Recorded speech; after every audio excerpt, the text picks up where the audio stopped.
Pois falo em 17 de julho, né? Quero dividir com você o seguinte: para quem ocupa cargo público, espaços públicos, existe uma condição que, do meu ponto de vista, é fundamental. Sabe, vocês, tudo tem um nome, né? Tudo se dá um nome. É importante que seja assim. O princípio da contenção racional. É saber separar as coisas, né? Saber separar as coisas das vidas pessoais, da vida pública. Isso é muito importante, né? Isso vem sendo trabalhado desde o início da humanidade. Por exemplo, quando Homero, grande Homero, a ele é atribuída a Odisseia, né? O poema épico, a Odisseia, quando Ulisses, Odisseu, tenta voltar para casa, né, para Ítaca, para encontrar a Penélope, sua mulher, né, pressionada de todas as formas. Odisseia é um poema que traz o enfrentamento, né? O Ulisses enfrenta tempestades, monstros, deuses, todas as questões que depois, por exemplo, Hannah Arendt vai escrever uma obra maravilhosa chamada A Condição Humana. Na Odisseia, a condição humana está posta em toda a sua inteireza, né?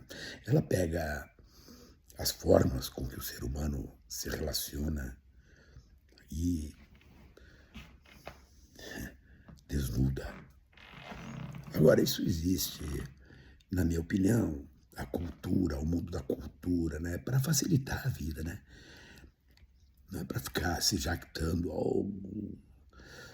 eu li a Odisseia, o grande Ulisses, eu não sei o que é, leitura que às vezes não é fácil, é uma leitura chata até, em determinados momentos. Mas isso antecipa a visão que a gente pode estabelecer sobre os nossos convívios, né? Nossos embates, as opções, as escolhas, as contenções racionais que precisamos fazer, às vezes com vontade de vomitar.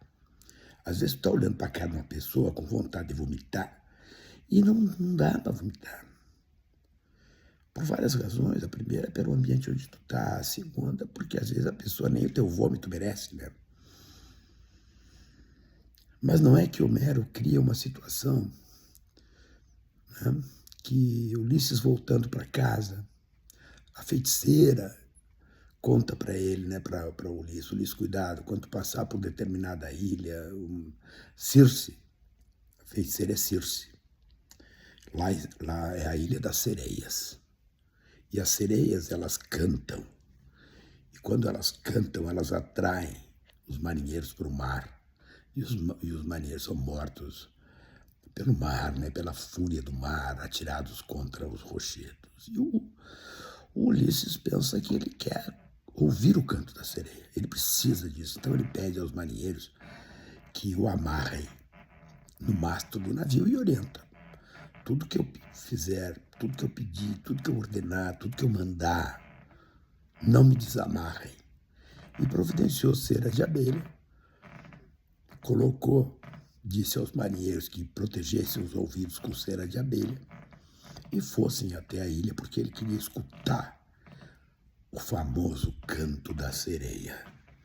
E Homero escuta o canto da sereia amarrado ao mastro do navio. Pede, ordena, grita para que o libertem porque ele queria, atraído pelas sereias, ir ao mar. E os soldados, os marinheiros, não o desamarram e eles passam pela ilha.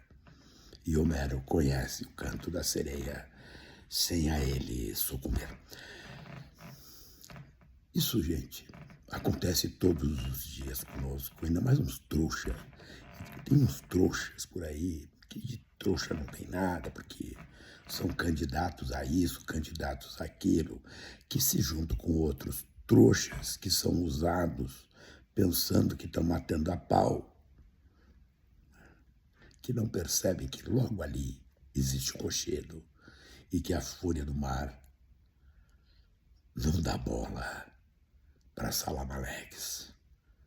E as sereias, sobre as rochas, se divertem a partir do seu belo canto. Um canto tenro. Mas de tão tenro que esse canto é, ele arranca as vísceras daqueles que sucumbem à fala mansa, hipócrita, vestida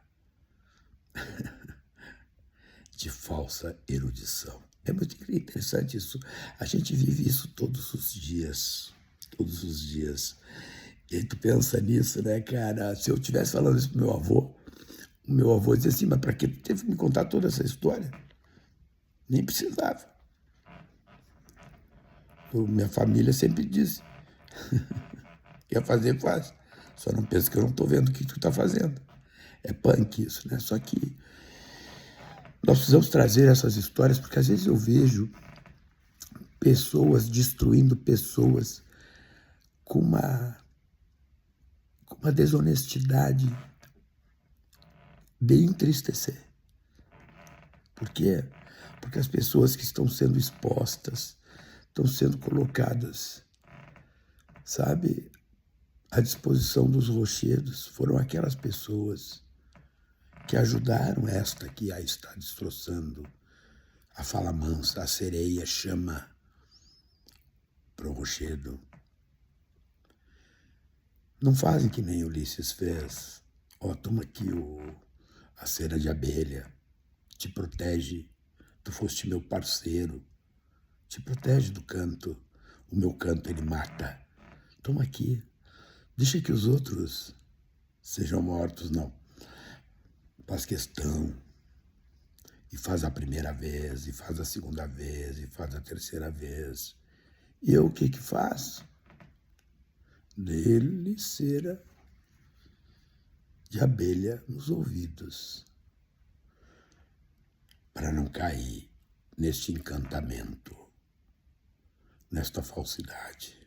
Mas, quando se faz isso, como os marinheiros de Ulisses, nós seguimos firmando vela, firmando parcerias, disciplinados no sentido de que o vento precisa nos afastar do canto das sereias. Enquanto os incautos, aqueles que às vezes por simples ingenuidade pensam que ouvir o canto da sereia realizará os seus sonhos, as suas realizações pessoais. Não é assim. E isso, gente, voltando ao começo da minha fala, acredite, as contenções racionais precisam ser exercidas no espaço público, especialmente para quem tem a prerrogativa, ou dizendo a palavra que eu acho a mais correta, o encargo, o peso para a tomada da decisão ou para a tomada de decisões que mexem efetivamente na vida das pessoas. Nós precisamos exercer contenções racionais. Hannah Arendt traz a definição da condição humana. Tem gente que passa o dia matando. E ao chegar em casa, guarda a pasta de burocrata em cima da mesa e cai no choro por saber que o cachorrinho não está bem. Eichmann fez isso na Alemanha nazista. Eichmann foi julgado em Jerusalém. Eichmann foi condenado. Eichmann expressa a condição humana. Comandante do campo de concentração que matava milhares durante o dia e chorava à noite porque o cachorrinho não estava bem. Homero já nos trazia Ulisses voltando para Ítaca à procura de sua Penélope. Entre Troia e Ítaca, muitas sereias, muitas sereias. Cuidado, minha gente, Vamos nessa.